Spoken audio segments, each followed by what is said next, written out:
Listen, all you gals and boys, I'm just from Tuckahoe. I'm going to sing a little song. My name's Jim Crow. Wheel about and turn about and do just so. Every time I wheel about, I jump Jim Crow. I went down to the river. In 1836, Jim Crow is born.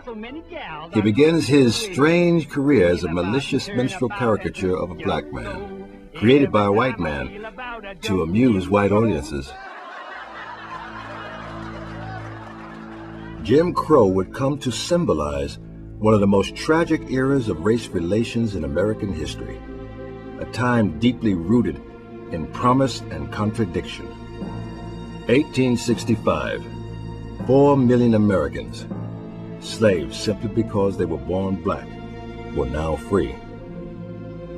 But in little over a decade, that promise was gone, replaced by a rigid system of laws designed to keep blacks from experiencing any of their newly achieved rights.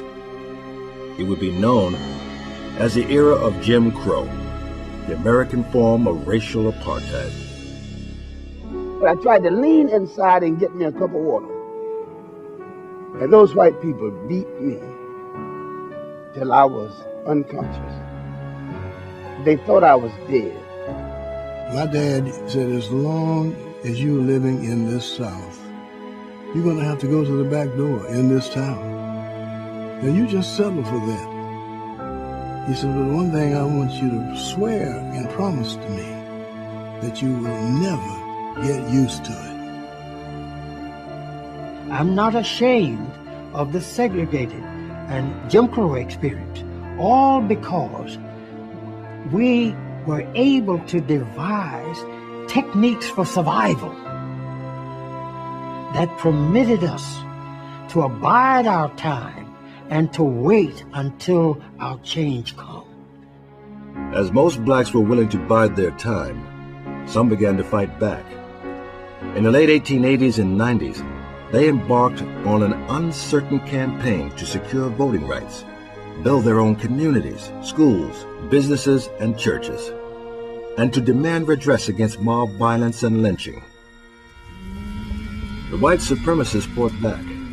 By 1919, the Ku Klux Klan, which had been a Southern idiosyncrasy, became a national ideology. White supremacy, the power behind Jim Crow, appeared invincible. And over the next decade, the violence against blacks would grow even more horrific. But black Americans continued to battle, using the power of the press and ultimately the power of the courts to pursue their quest for freedom and equality against racism.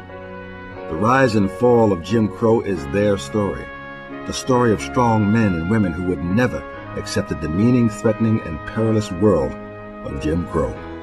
The rise and fall of Jim Crow is the story of those who, in the face of unending terror, achieved triumphs. Triumphs that would in time make America a better place, not just for themselves, but for all of us.